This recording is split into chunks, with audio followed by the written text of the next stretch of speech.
I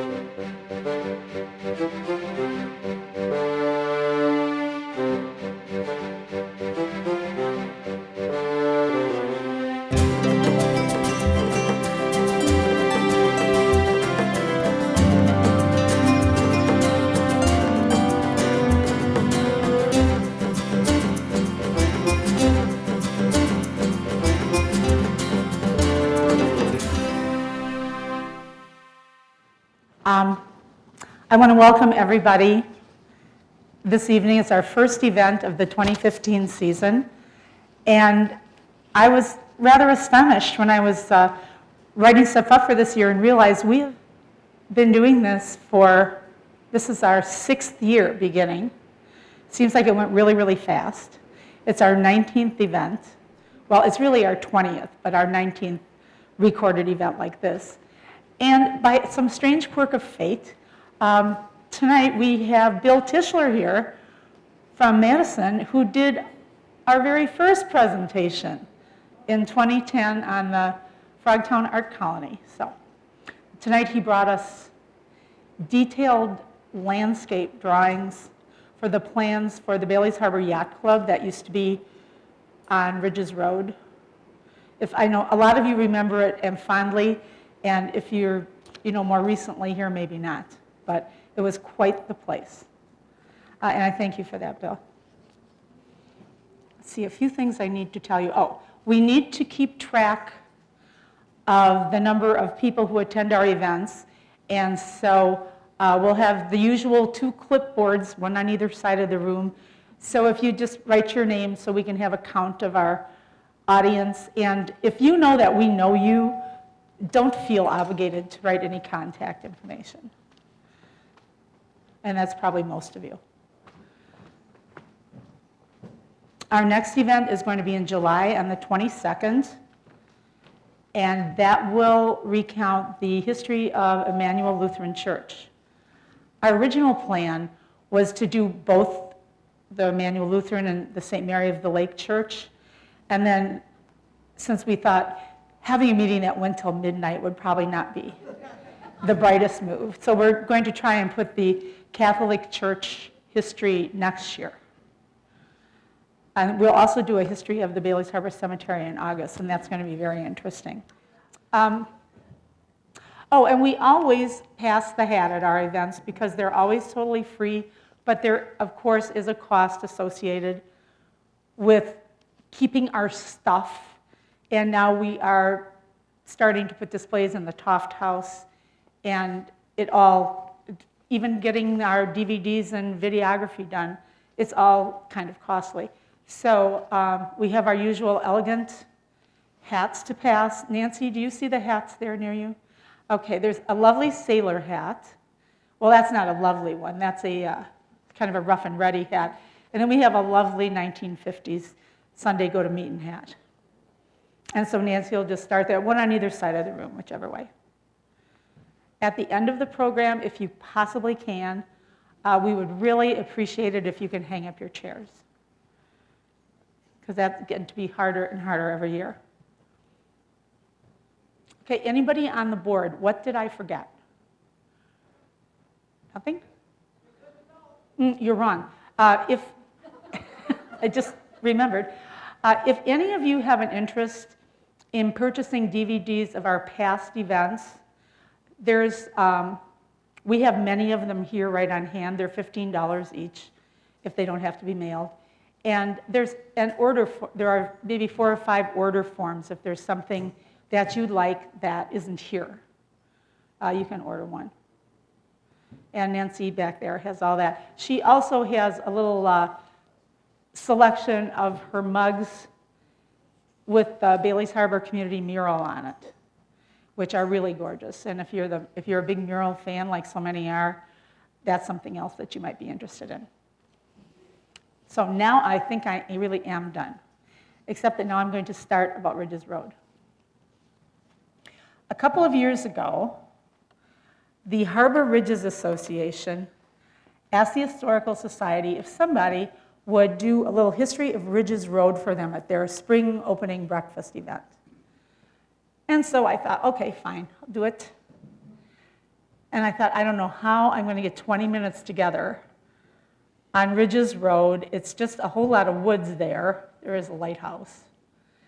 Well, then I started digging into it, and then I thought, how can I possibly keep this under 40 minutes without glossing over half of the material? So it may be surprising to some of you that so much happened there, and so much of it reflects the history of the town, the economic history, and the natural history, and the cultural history. This little picture here, are my cover sheet. I just wanted to mention that when I started working on this, for some reason, it made me think of Longfellow's poem, Evangeline. And I know that some of you in the audience went to grammar school with me or just before or after me.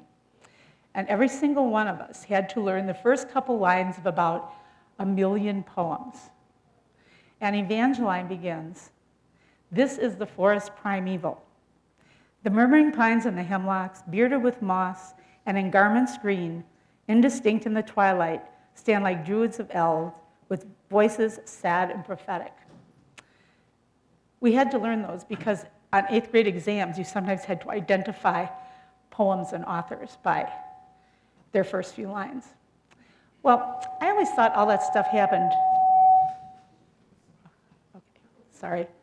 I always thought all those things were written, like before there even was a here.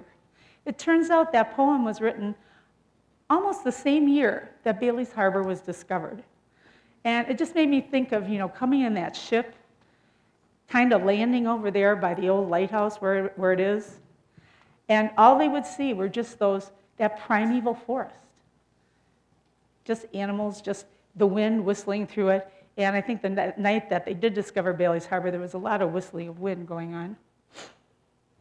In the fall of 1848, we all know the story. Captain Bailey, seeking a safe harbor, found Bailey's Harbor. And I think this had to be one of the luckiest sailors around because he just blindly came in. And if you remember our Bailey's Harbor shipwrecks presentation, I mean, just getting in this harbor without doing any damage to yourself, quite a trick. Well, it was propitious. His boat, the Gazelle, was owned by this man, Alanson Sweet, who was a very significant businessman in this part of the Midwest and a little bit south. He happened to be one of the 12 or 13 men who signed the charter to start the city of Chicago. He owned lots of property there, he did lots of things, and then eventually he moved to Milwaukee, where he started doing great things also, including running ships from Milwaukee up to Michigan and back again, with taking goods up there and bringing back raw materials, usually.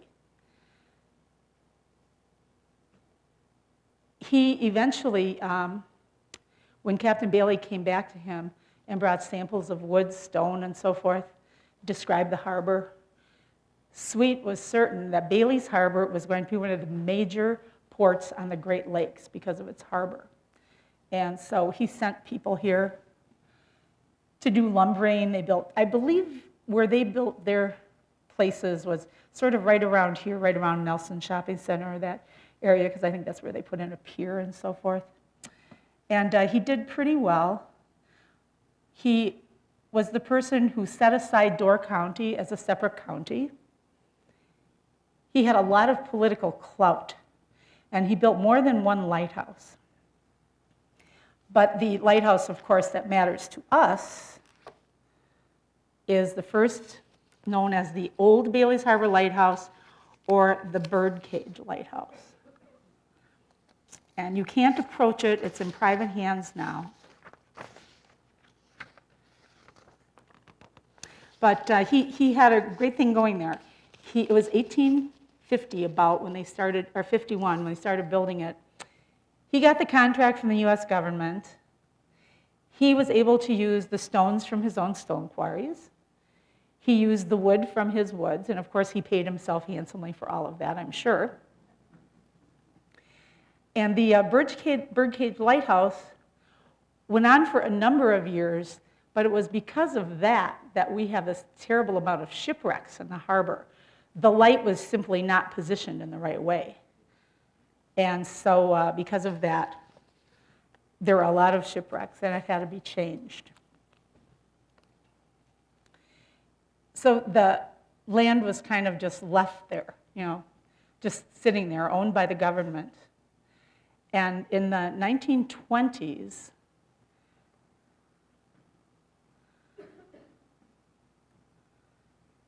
and I don't know that you can read that so well. In fact, I can barely read it on here. In the 1920s, a man named William Mahler purchased the land. And it was in that family for a long time until the 1950s when it was purchased by a different family. He purchased the land, and here, this is just a little tax bill that he received in 1927. The total taxes were $9.84. And there's more to be seen on this receipt, on this bill, actually. Notice that the stationery it's on is not town stationery. It's E.F. Anklam stationery, and he was a Bailey's Harbor, one of the famous Anklam family, and he was a Bailey's Harbor boat builder, and apparently at this time, he was the town treasurer. So he was in charge of, collecting all that, and for some reason, he used his own stationery, his own notepads to send the bills out.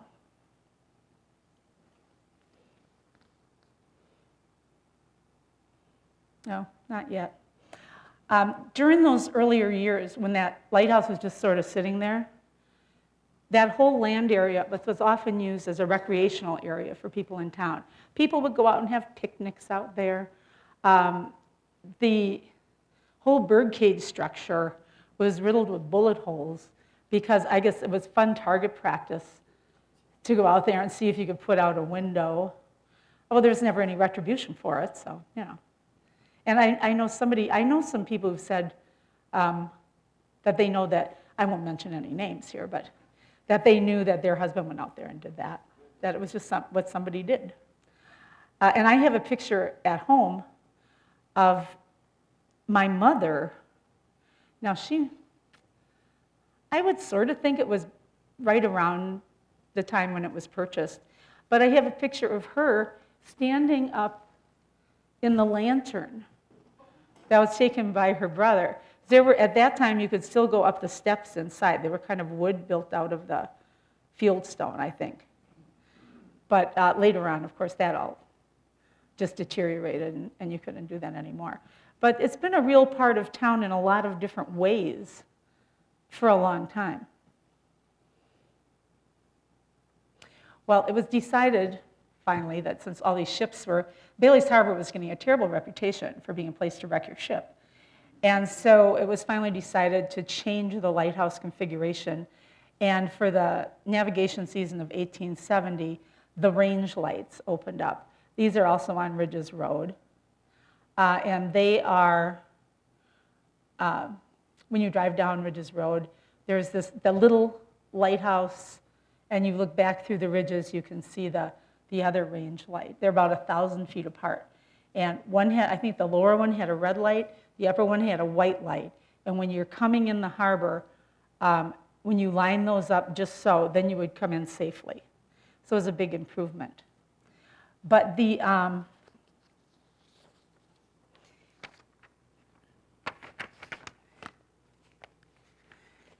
eventually, they could use automatic switches. And so they didn't really have a lighthouse keeper anymore. But people lived in the lighthouse. The Lutheran minister was a Lutheran parsonage for a long time. And it was often, mentioned that this is probably the only minister lighthouse keeper combo in the United States. And all he really had to do was they had to make sure the light was changed if it needed to be changed. That was the job. And after the parsonage was built for the Lutheran church, another family lived in there, and I knew that woman, and she had to do the same thing. If the light was out at the top, she had to change it. But in 1969, all of that was discontinued, and that red and white standing structure was replacing it all. And, I was just thinking, I have a question. Does that light ever go on? I've never seen that light on.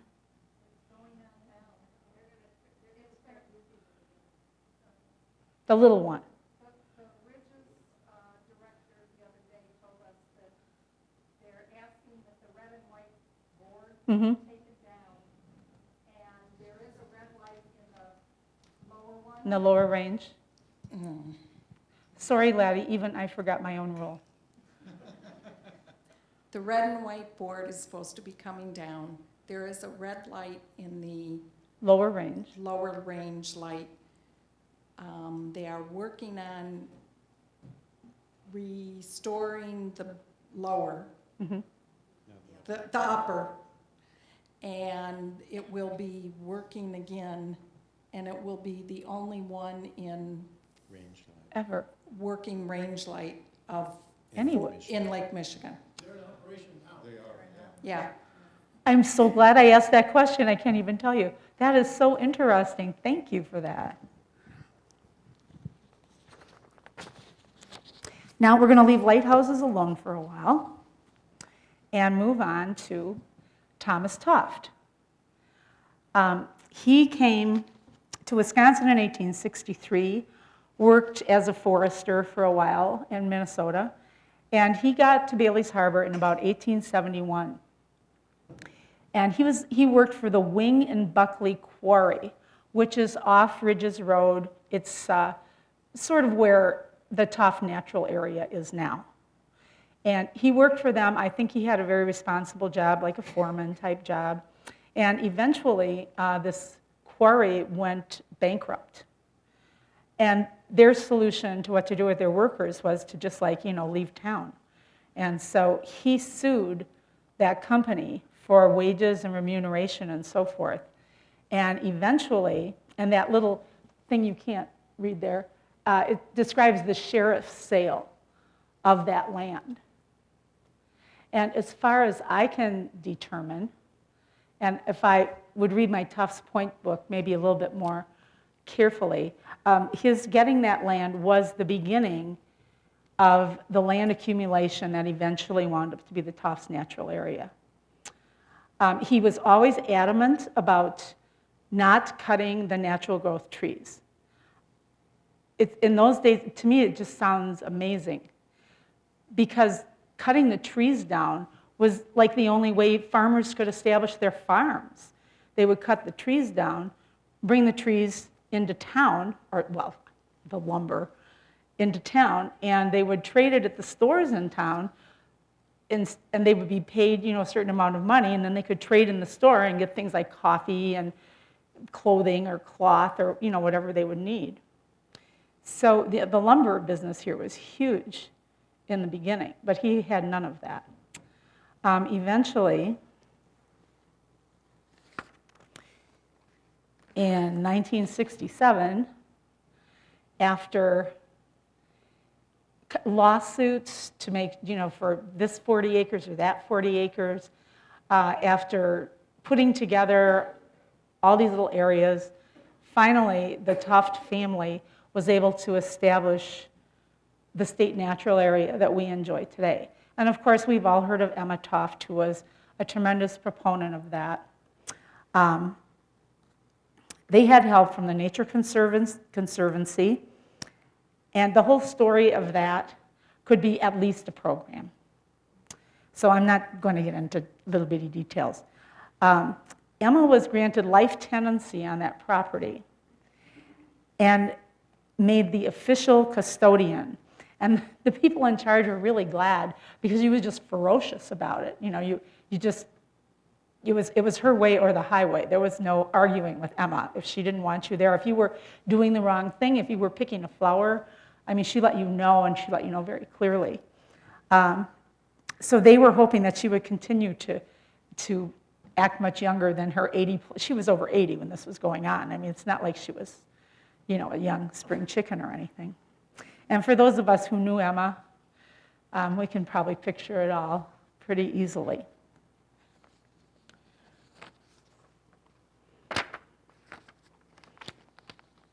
And of course, part of the Toft story is that Thomas Toft eventually moved to town for the winters when they were older and built a pretty large house on the corner of Bluff Road and Highway 57.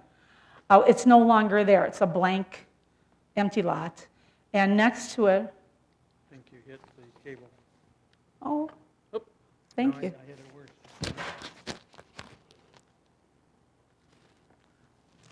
It's got to reset somehow.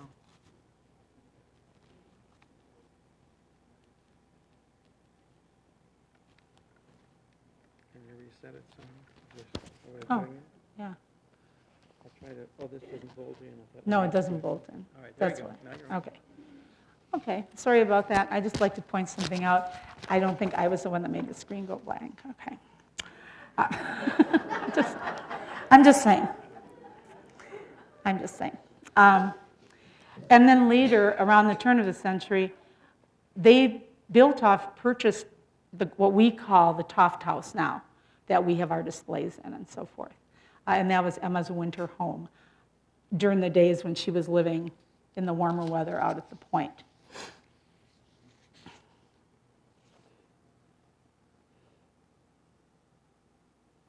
The Life-Saving Coast Guard Station also reflects a big part of our culture when it was here. It was, I don't want to lose my facts here. It was begun in 1896, and at that time, the life-saving service was not as formal as it became. A gentleman came in and took charge of it and started setting up some real standards and regulations, regular pay for the people who worked for it and so forth. And on the Great Lakes, there were a lot of these life-saving stations. You've probably seen this iconic picture. And over on our display table, there are a couple of other pictures of some of the lifesavers at the station. There were generally a captain and 6 surfmen. And they were called number 1, number 2. It's sort of like Dr. Seuss, number 1, number 2, number 3, number 4, and number 6. And each one of them had specific things that they were responsible, specific duties that they had to execute, including patrolling up and down the beaches. I started reading about this, and I could hardly put it down. It was so interesting. One of the things they had to be absolutely flawless at was putting the ropes in a long box, having the ropes go kind of like so in layers, so that when they shot these ropes to a ship using a Lyle gun, which is kind of like a little cannon for rope and a missile, when they shot it to the ship, so there would be no danger whatsoever of the line fouling, because these were, it was a disaster they were dealing with. They didn't have time for going and unknotting their ropes and so forth. Here's one of our Coast Guard groups. And here there are 8 men, which I don't quite, that's like 1 extra. So maybe they had a busy season, I don't know. But if you look at the feet of the captain there, the man holding the telescope, that is one of these Lyle guns. It looks exactly like a little cannon. And they're standing in front of one boat and beside the other boat. These boats were huge. And one of their exercises, one of them was called, I think, a self-righting boat. And one of their exercises was to get out there and make the boat flip over but right it without getting out of it. I can't even picture how you would do such a thing. And they were if you look on the floor of this picture, you see that boat that's behind them? It looks like little train tracks, right? Where their feet are. And they had these boats on like rollers so they could get out to the water as fast as possible. They also would take the big boat sometimes if necessary and put it on a cart, and they'd have to haul the boat to the scene of the disaster. For example, if something happened on near Cane Island and the life-saving crew was called out, they wouldn't take the boat around the point and everything. They would just try and go across as best they can.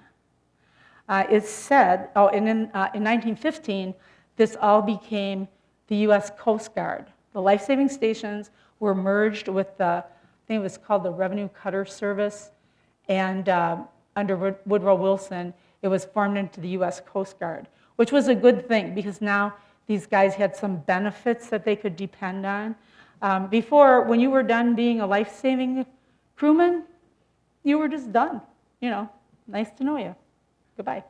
If you were, if you got old and you couldn't do that kind of work anymore, there was, and the pay was kind of pathetic to begin with, but at least it was pay. But they were just pretty much dumped at the end of their careers. So there was a lot done, to try and right that. These also, another interesting thing about this is, in the various local life-saving stations, they always tried to get local people because the local mariners knew the water and they knew the weather in their area.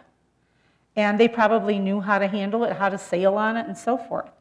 And so if you read Bailey's Harbor history or the old newspapers or know some of the old town families, you recognize a lot of the names in the list. The Anklin family, the Hickey family, the Lavanger family, they were all part of the life-saving service and sometimes transferred to other places and other people came here. Oh, and I'm sorry, that closed in 1948. There just wasn't lake traffic to warrant the Coast Guard being here anymore. So it was gone since then. But gave its name to the Ridges Road. We call it the Ridges Road. I call it the Station Road in my head. It was always known as the Station Road, back in the day before they named it for the Ridges. In the early 20s, in case you thought that developments, condominiums, and all that sort of thing are anything new, nope. We had the North Point Reserve organized in January 1923.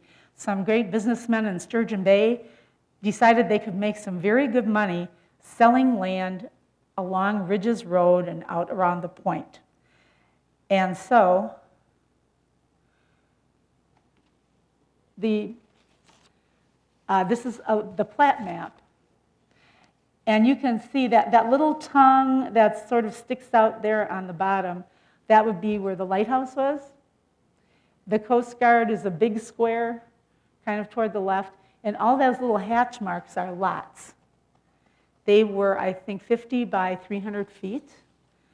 And some of the reasons to buy one of these lots were there was telephone service available at the Coast Guard station, and mail was delivered at convenient places along the road.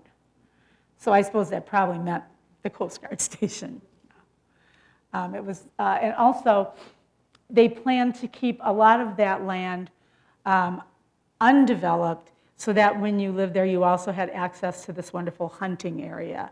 And I think there were maybe, they said, several hundred acres of area that you would be free to hunt if you had your summer home up here.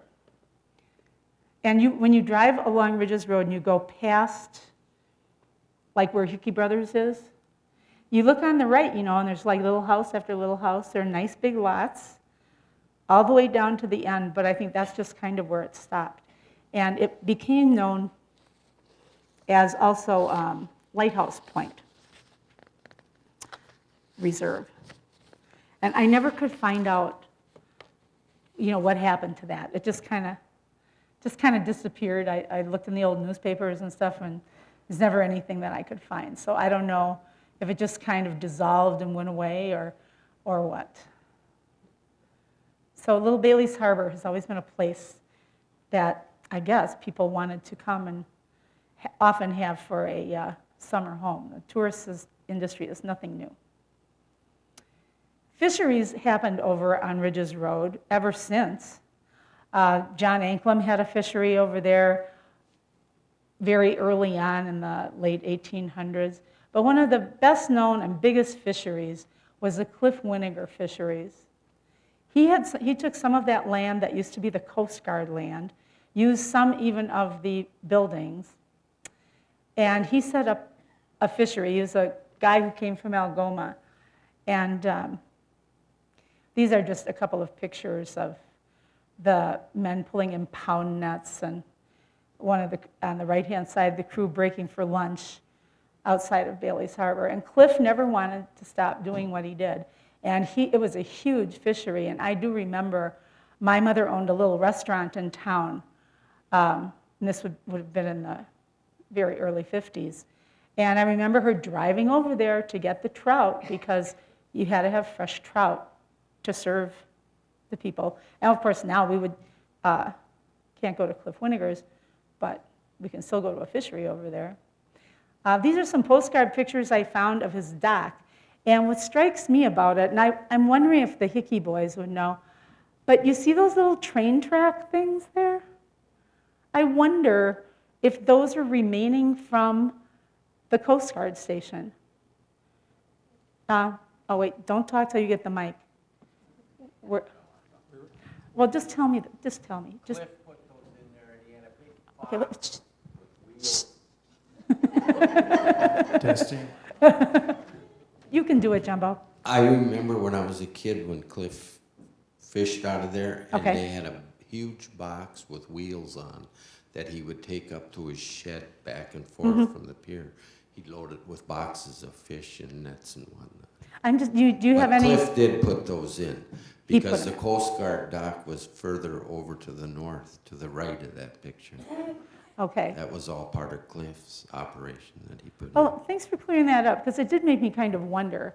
You wouldn't. Leanne, What? Yes, I sir. don't know about that one, but I do know that's very similar to the Whitefish Bay fishing people. Uh-huh. And he's right, they had little carts on the little wheels on the railroad tracks, and they would wheel the carts offload the fish onto the carts, Mm-hmm. and then wheel them down to a spot where, in fact, it looks very much like on the left side, the left picture, maybe, I can't really see it, there was a window at very low level, and they would tilt the cart over and dump the fish into the tables inside the shack. That's what it looks like. Yeah, well, that looks amazingly similar. So I Uh-huh. imagine the process was very similar. He also stored coal in that shack for the boats, Did they?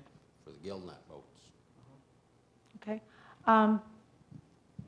I've also read that Cliff was very inventive.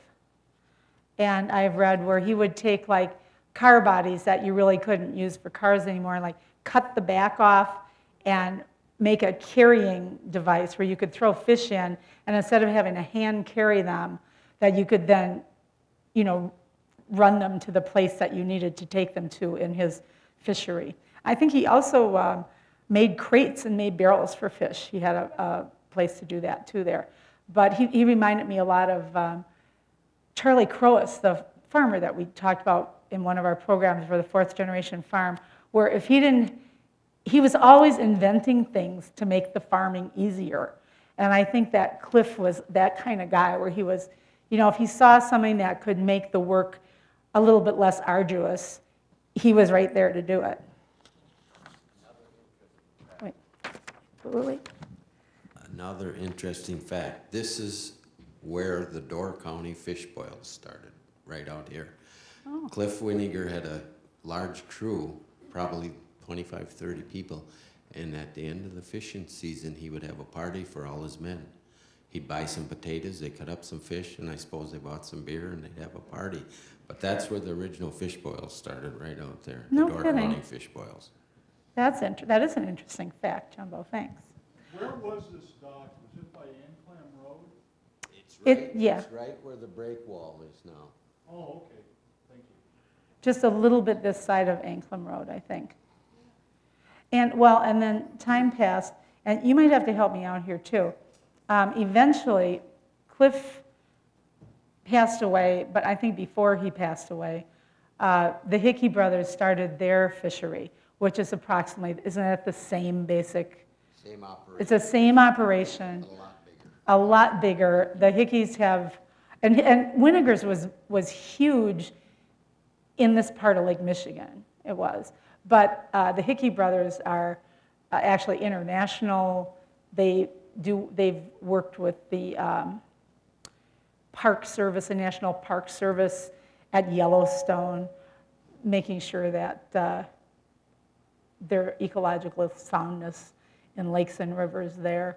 It's a big operation. You know what the best part of it is you can just drive in there and walk into this little, totally undecorated in any way that you could think of, place and say, oh, could I have a couple of whitefish, or I need a smoked salmon? And one of the Hickey brothers will be standing behind and saying, sure. And can you take out the pin bones? No problem. They're just all standing there in hip boots and, doing fish. This is kind of neat, I think. I think we're lucky to have that. But the fishing has been a great tradition in Bailey's Harbor. I've read articles where it described men going out on their boats out of the harbor here and coming back waist deep in fish, bringing it back in, and then they had to find people to help them get it cleaned and get it ready. And I hope I never have to be waist deep in fish. Just so you know.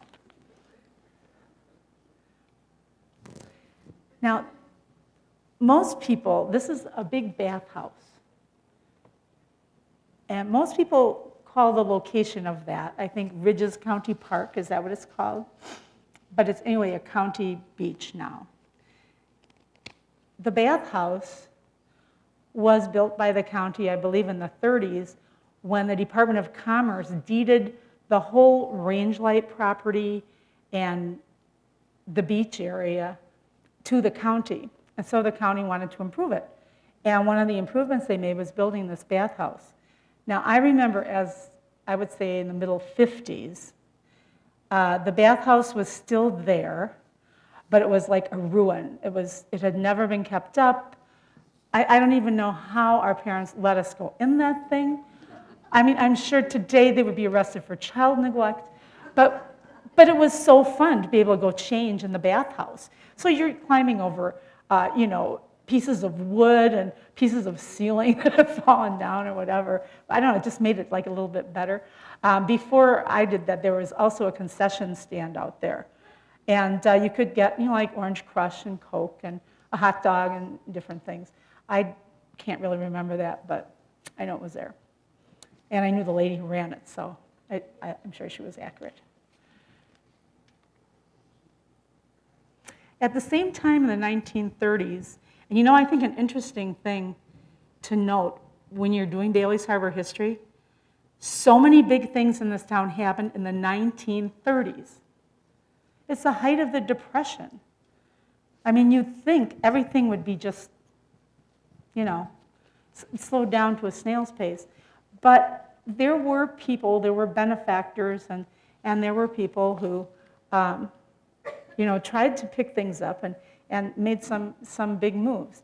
Well, one of the things that was popular in the 30s was this travel trailer camping. You could buy these little travel trailers. If you bought Popular Mechanics, you could actually get the directions for building one. Some people just took their, if they still have Model Ts, they would cut the back off somehow or close it in so they could bring their food and their clothes and park it somewhere and they would camp. Because you actually could sort of afford to camp if you couldn't do anything else. So I think what happened was the county board, the park commission, decided, let's put a trailer park on Ridges Road near where the range lights are. And that'll bring some business to Bailey's Harbor, and this could only be a good thing.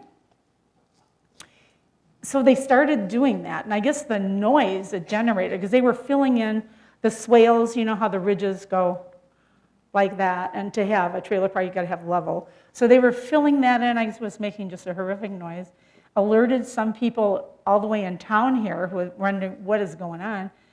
And when they found out what was happening, they were outraged. They couldn't allow that to go on, and eventually they prevailed. And out of their efforts came what we now know as the Ridges Sanctuary. And it's really just as well, because not only would we not want to lose that special habitat, but that whole travel trailer craze kind of petered out by 1937, which is just the same year the Ridges Sanctuary was incorporated. So maybe, they were saved a whole lot of trouble that way.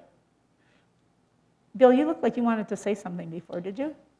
I don't want to go on and on, but when I was a kid, I remember that the Coast Guard station was a real hub of activity. I can remember Coast Guardsmen patrolling along the shore with an M1 rifle and a big German Shepherd every morning, and sometimes in the evening. And one night I was walking downtown, I was just a kid, and a big, long Coast Guard boat came in with all the Coast Guardsmen in it, and the captain, the leader up front. When they got to the shore, they all flipped their oars up vertically. The fishing was very interesting. You could go out on the dock and catch doubles of jumbo perch, really by the bucket full. And I had a friend who worked out there fishing. He was quite a character, I won't mention his name. But one time he took a box of cherry bombs along. And on the way in, they would clean the fish and throw the entrails over. Oh, And the seagulls would I swoop hate this down. already. The seagulls would swoop down and grab them. Well, he put some cherry bombs in one, and you can imagine what happened. Oh my goodness. Do you remember whitefish livers, Leanne? Sure. They were a real gourmet delight. I remember my mother would make them with, roll them in bread with onions. They're delicious. And I remember when I was a kid, there would be the summer people in their big black Buicks and Cadillacs, usually lined up waiting to buy that $5 quart of whitefish livers. They were considered to be such a delicacy. That is, thanks for adding all that. That was great. I'm pro any kind of livers. I love it. Leanne, I could speak a bit about that trailer idea. Oh, all right. Back to the My parents camped various places in Door County, mostly Peninsula State Park in the 20s and 30s. And they didn't have a lot of money, but they had a lot of need for equipment. You couldn't buy Coleman equipment in those days. And so some enterprising person built a mini version of that camper. They hung on the back of one of the cars. Mm-hmm. It was like a flat box on its edge. So it was about 4 feet high on its edge, and it was at least the width of the entire car, probably wider than the car. It hung on the back somehow. Must have been terrible weight for the car, but when they got to the park, someplace to park, they would just open the latch, and the cover would hinge down and become a large table. And the reason I know about this was the car didn't last as long as the camper did, and the car must have met demise before I was born. But that sort of makes sense, though. but the- 'Cause well, the the camper camper- didn't have to do anything except well, be the dragged camper along. was just wood, but it was actually taken off the car and hung on my parents' basement wall as a tool shed. And so I used to turn it down and pretend I was camping. That is very cool. Thank you, Lanny. Well, then we come to the big incorporation of the Ridges Sanctuary. The largest natural area in town, and actually the first Wisconsin state natural area. So it's kind of historic that way. Albert Fuller was the botanist from Milwaukee who did a lot of botanical research at the Ridges, brought students up, and he stood behind these local people like Anna McCardle, Olivia Traven, Emma Toft, and there were articles by him in The Advocate. He wrote letters to whoever would listen, explaining the value of that natural area. It's a very unique area that we have here, and somehow they did prevail, and they had an organization that started with 40 acres, and I believe today it is taking care of and conserving over 1,600 acres. So it is a big thing. It is designated as a Wisconsin State Natural Area, a National Natural Landmark by the National Park Service, a National Audubon Important Bird Area, and a Wisconsin Wetland Gem. So, and that's you know, I listed these a couple years ago. Who knows what it is now? Yes. Okay, wait. Thank you. Well, Albert Fuller, as she said, was a scientist that came up from Milwaukee. His eyesight was not good for driving, and he hired a 17-year-old boy to be his driver one summer. And as far as I know, that was their only association that one year. But that young boy was so impressed with Mr. Fuller. Their lives did not cross after that. After the young man was in military service, he settled in California. But when he heard that the Ridges was to build a new building, he donated $1 million in Mr. Fuller's name. That was their first big grant for the building. Right. And the two names are on the building. And his name was Cook, and I regret that I can't, you know, recall his first name. I think it was Charles, but I It can't might have been remember. Charles, but yes, he wanted to be the Cook Albert Fuller Interpretive Center. So it's amazing. I think I've seen in places too that he studied a bit with Fuller. I didn't know how long, you know, like you said, maybe. He might have had to help him with reading too. I mean, if his eyes were so bad, I don't know. Next, we have resorts. We don't have just lighthouses and life-saving and natural areas. One of the finest Door County resorts was started on Ridges Road in 1935 by Jack and George Schmitz. And those little red houses were the gazebos. They started out with, and they redid some of the old Coast Guard buildings and used them. And they started out with just, you know, several of these. And eventually they could accommodate 45 lodgers. Now, I did notice something interesting in the old newspapers. Strangely enough, right around 1935, suddenly there isn't just a Bailey's Harbor column, you know, for the little news snips from Bailey's Harbor in the Advocate, but there's an East Bailey's Harbor column. Because Bailey's Harbor is just so doggone extensive, you can't cover it all in one column.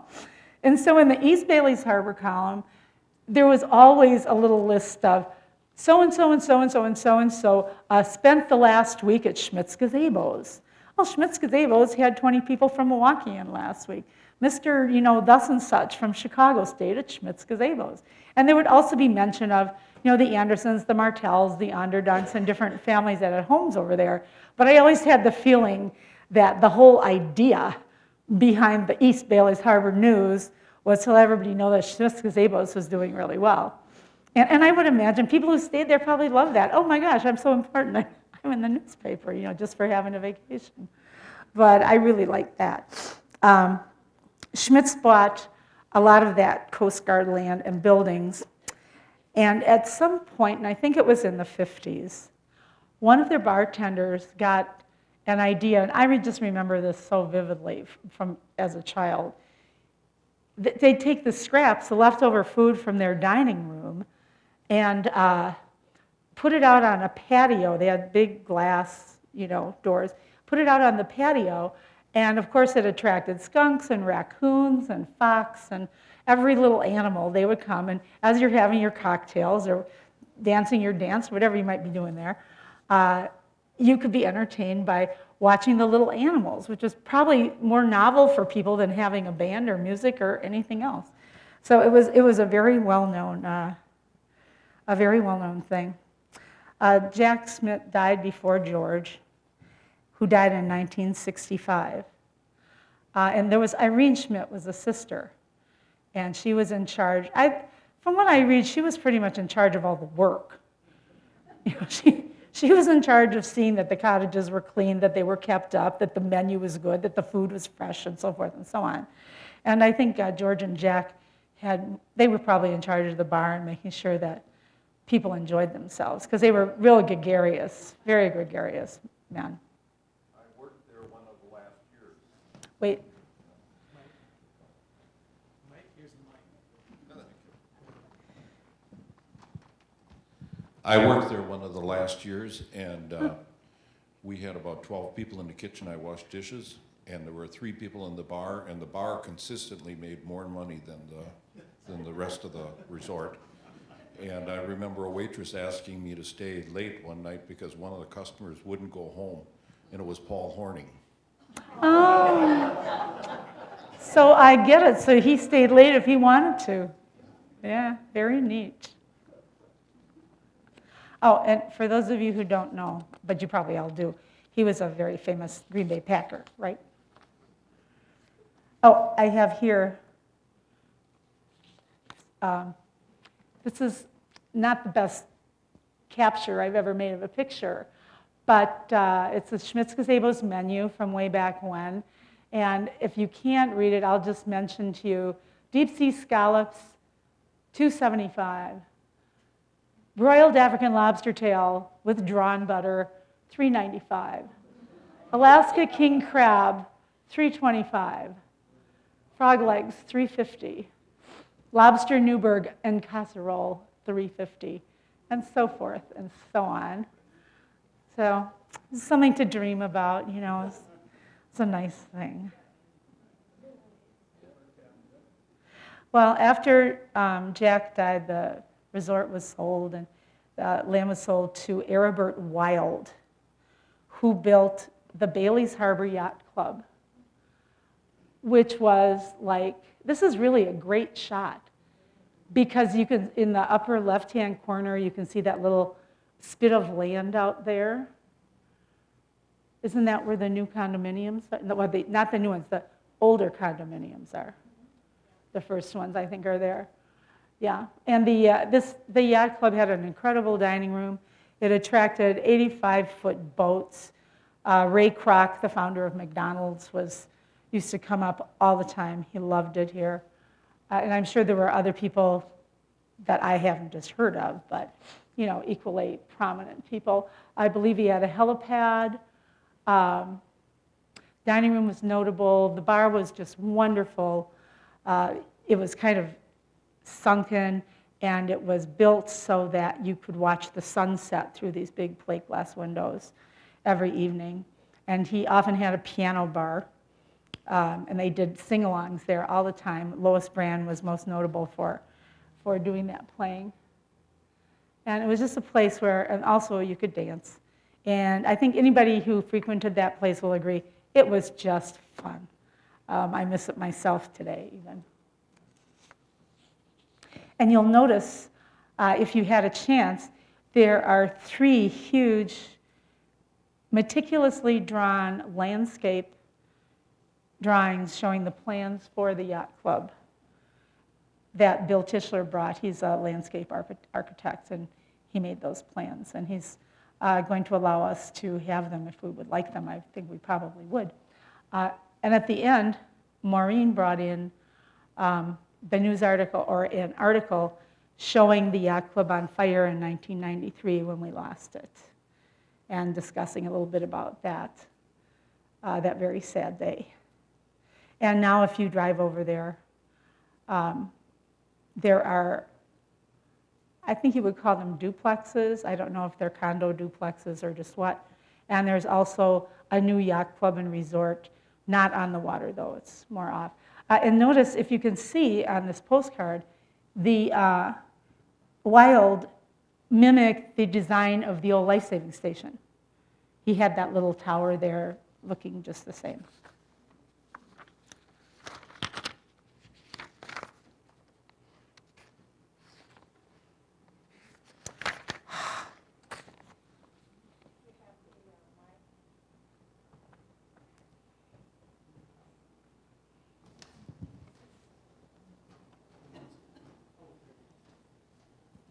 To mention the Yacht Club, when it first opened, it was formal wear, and the women would go in with long gowns, and the men would wear suits. And if you didn't have a suit, they had a whole bunch of jackets for you, and you could put the jacket on. They had, well, that was just kind of interesting all the way around. And it was, I would say it was never a place that you would go in your cutoffs and sweatshirt. No, ma'am, you wouldn't. But it was not, I mean, as things went on, you did not have to be quite so formal. It got less formal. I think when Maureen Kelly took over, it became a little bit more casual kind of place. Well, I think with Joe Smolinski and the other two lawyer friends of his prior to her, they loosened things up quite a bit. But there was a brunch held every Sunday, and it was the best secret in town until it got out. But you could go there and have magnificent food for very little money, and you could go in your cutoffs those days. But It was a yacht- magnificent brunch. Right, the yacht club was filled with boats, and my son was a dock master there for many years, but he would lay out, and on that break front that you can see, there would be boats rafted 2 and 3 across. There would be a good 100, maybe 50, good 50 to 75 boats in there on the weekends, and the big boats would come in along the side or at the end of the pier. The 65-footers, the African Queen would come in, and she was owned by the gentleman that owned Ebony magazine. Harold Anderson from Anderson Construction from Chicago brought his boat up from Florida. That was a 65 or an 85-footer. They were huge boats, and then when the Mackinaws were running in those days, when they would finish the run and they would come on their way down to Chicago, they would come into the harbor, and they would anchor out in the harbor and come in, and it was hopping. And when Ray Kroc came in, he'd fly in his helicopter from Chicago and drop in that one area that's to the south that's cleared. That was his pad, and then that's where the Bailey's Harbor Yacht Club buildings were built on now. I'm pretty sure of that. But he had a boat there too, and he had his captain was also his bodyguard, Bob Christie, and he had quite a large boat also. And wherever Ray Kroc went, Christie went with, and Christie was packing, as they said in those days. He was his bodyguard, but they'd go to Gordon's Lodge a lot for dancing also. And he used to enjoy the Frontier. Yes. I believe, from a past program that we had. You know, if you look closely at this picture, you can see the little gazebos, too, on the left in the center there. You see those little 4 little square cottages? They remain from the Schmitz gazebo time. Now, at the very beginning of Ridges Road, up until a few years ago, from the early 60s, stood the Sandpiper Restaurant. And I remember spending a summer hauling trays in the Sandpiper Restaurant.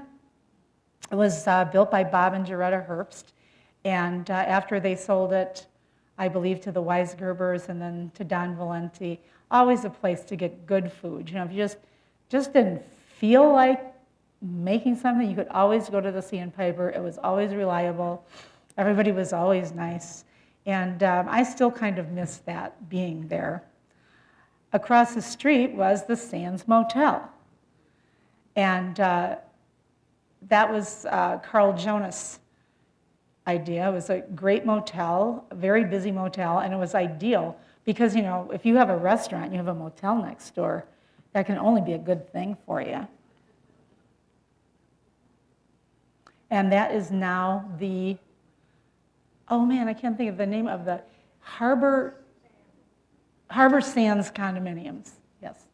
And when you first turn on to Ridges Road, on your right are the Harbor Sands condominiums. So the Sandpiper and the Sands Motel are now gone. And our latest addition to Ridges Road is the Cook Albert Fuller Interpretive Center that opened this past Saturday. I haven't had a chance to go in there myself yet because I've been busy trying to do this. But from what I've read, it sounds like it's a very interesting, even if you don't want to tour the Ridges, from what I read about the building and its attention to eco-friendly details and so forth, I should think it would be just interesting from that aspect.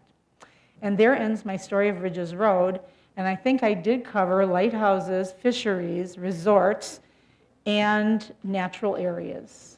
So I did my work.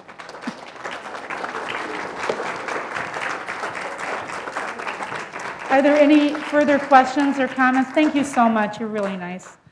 Are there any questions, comments, reflections, plans? Yes, Howard?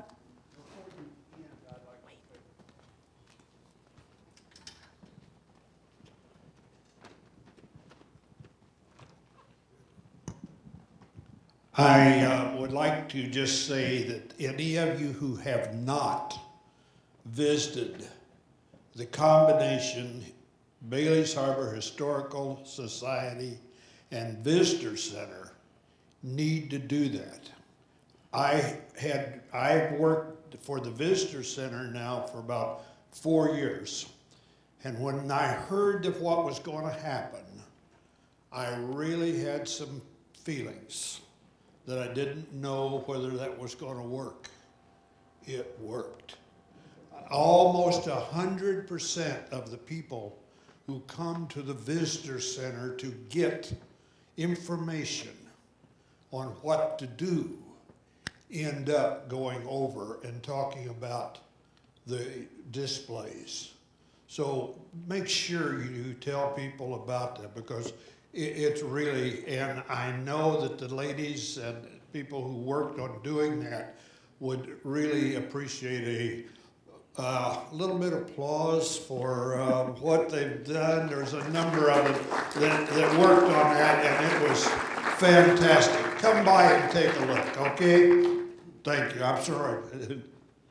Howard, that was a great little ad. Thank you so much.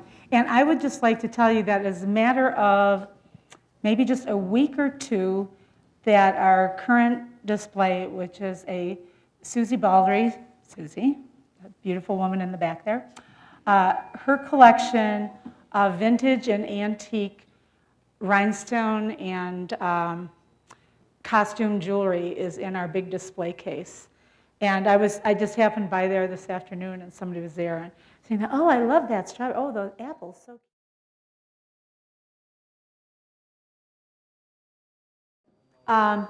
So that's not going to be there forever. We have plans for our next display, and I do want to make a little disclaimer, and that is the labeling is in its very infancy.